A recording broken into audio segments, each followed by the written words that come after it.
The date was October 31st, 1979, when Shirley Lynette Ledford was reported missing. Shirley was a kind, hard-working girl, and she was loved by all her friends and family. She was a hard-working student, getting A's on her assignments by the dozen, and she seemed to have her full life ahead of her. To most, it seemed like she was going places. However, she would never get the chance to further herself in life because of one unfortunate mistake. She worked at a local store in her neighborhood, and deciding she could use the extra cash, she took the night shift. She let her parents know and then continued with her work. Unbeknownst to her, it would be the last day she would ever speak to her family. When her final shift ended, she went outside only to realize that the final bus towards her home had left. Not wanting to bother her parents by having them pick her up, she decided to walk the desolate road back home in the dark. She walked for a mile or so, and found herself in front of a gas station. It was then, seemingly rushing out of nowhere, a car pulled up beside her. There were two men, both in their late 30s, early 40s. They seemed kind enough, so Shirley decided it would be best if she hitched a ride with them. She hopped into the vehicle, and the trio drove off. 48 hours later, after being bound with construction tape, repeatedly raped, and enduring sexual torture with pliers and a sledgehammer, the teen's body was found dumped on a random lawn, horribly mutilated and almost unrecognizable. The perpetrators?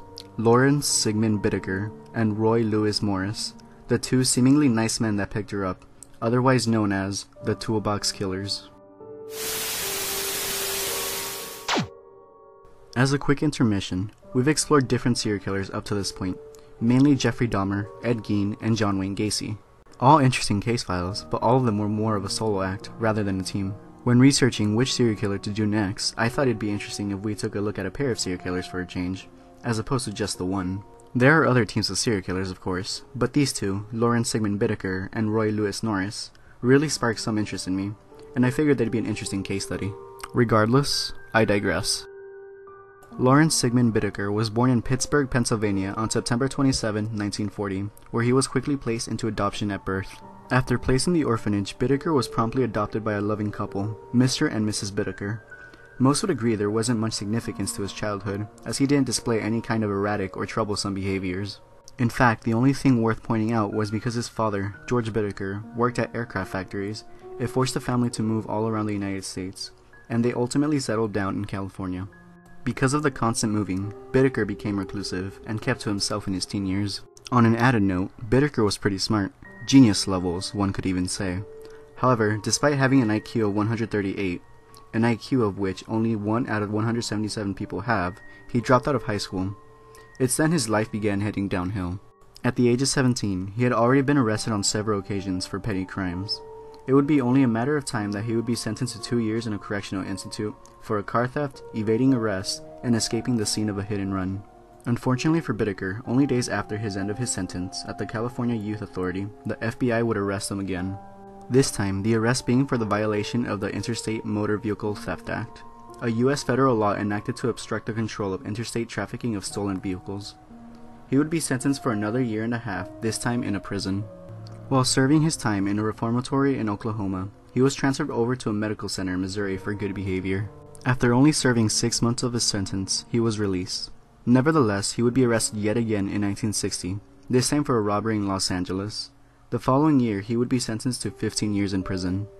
It was then he had to undergo a psychiatric evaluation, an evaluation that diagnosed him as being paranoid, borderline psychotic, and being extremely manipulative.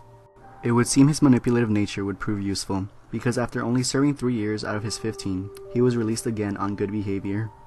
Although it wouldn't seem to matter because just 2 months after he would get released, he would be imprisoned yet again, this time for violating his parole.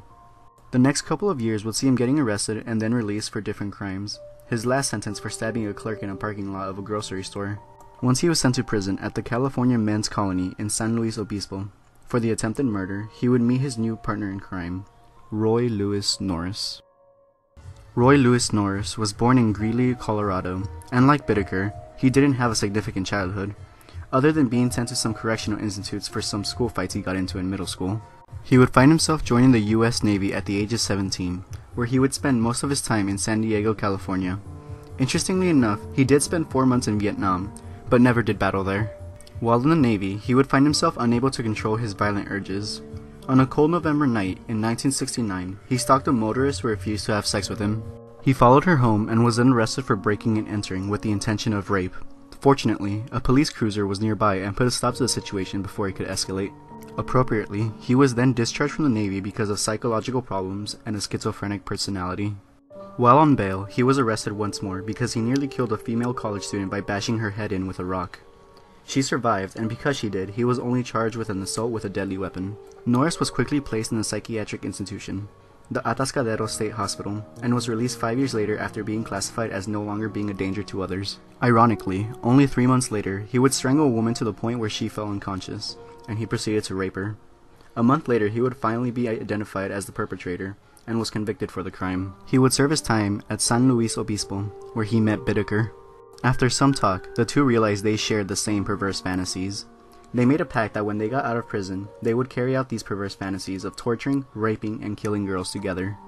Soon after, Bittaker would be placed on parole, to which he found a job as a machinist in Los Angeles. A few months later, Norris would be set on parole, and move in with his mother in Los Angeles, and get a job as an electrician. The two deviously made a contract with one another, and their reign of terror would soon begin. The two bought a large van, one with no side or rear windows, and a large door on the side where the victims would be snatched. Before putting their plans in fruition, they decided to take the van on trial runs, going along the beach coast and taking pictures of younger girls in their bathing suits. It wouldn't be till June of 1977 that they would abduct their first victim. Their first victim was a 16-year-old girl named Cindy Schaefer. While wandering at the beach, Schaefer was confronted by 2 men who asked her if she needed a ride. She politely declined and turned around to walk off. They tailed her for a bit, and then Norris jumped out of the van and forced her into the vehicle. They duct taped her mouth and tied her wrists and ankles. On the day of her abduction, the two took multiple turns raping her, then proceeded to torture her and killed her near a fire trail in a nearby mountain. They later disposed of her body in a canyon. The pair would later then continue this process for their next murders. A month later from their first victim, they abducted an 18-year-old, Andrea Hall. Like before, they took turns raping her, and as a cruel twist to their prior murder, they encouraged her to keep on screaming for help. After they were done, they killed her and dumped her body elsewhere. In September, they would continue their abduction and killing spree by abducting a pair of girls, 15-year-old Jackie Gilliam and 13-year-old Leah Lamp. They were held captive for 2 days, where they continued their sadistic routine and took turns raping the pair. Even worse, the killers recorded the entire time the girls were held captive.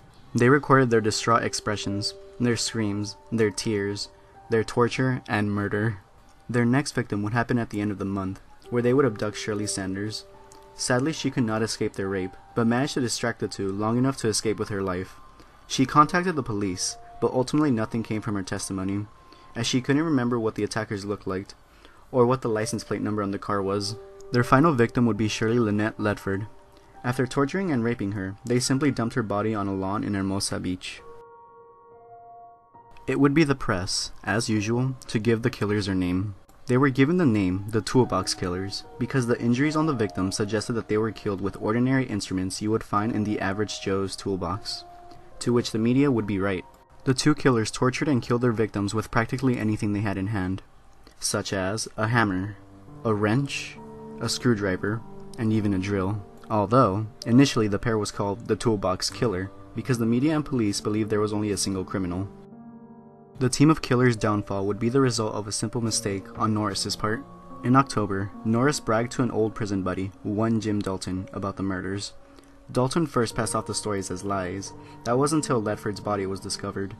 Dalton reported Norris to his lawyer, who then gave the information to the police. The police tailed Norris and eventually arrested him for possession and distribution of marijuana, a violation of his parole. Bittaker, finally being considered a suspect, was then arrested for the abduction and rape of Shirley Sanders. With both men in custody, it was only a matter of time they would pin the blame on each other. Initially, Bittaker didn't say anything and ultimately refused to speak. It wasn't until a long, drawn-out interrogation with Norris that the two would be sent to prison. Norris confessed to being part of the murders, but claimed that he was just an accomplice and tried pinning the blame entirely on Bittaker. Norris helped investigators find the remaining bodies of the missing girls, and then completely pinned the blame on Bittaker, although he only did so after receiving a plea bargain. Although, as soon as the audio recordings of the murders were released, both men were sentenced to 45 years to life in prison. They were charged with the counts of kidnapping, rape, robbery, sexual assault, and murder. The two were, and probably still are, considered to be a disastrous pairing for everyone they came into contact with, and it's easy to see why. On a completely separate note, like most serial killers, they left a legacy behind. Their crimes even spawned a film titled The Toolbox Murders. Since their incarceration, neither of the two has shown any ounce of remorse. Bittaker still claims he had nothing to do with the murders, and even to this day proclaims that he was wrongfully imprisoned. Bittaker himself doesn't even seem to take this whole situation seriously, and is kept busy by designing greeting cards and filing lawsuits for the smallest reasons. As it stands currently, Bittaker is on death row, and Norris isn't eligible to apply for parole for another 8 years. On that note, let me leave you with this small factoid. Did you know the van the Toolbox Killers bought was a 1977 GMC cargo van, a van they nicknamed the Murder Mac?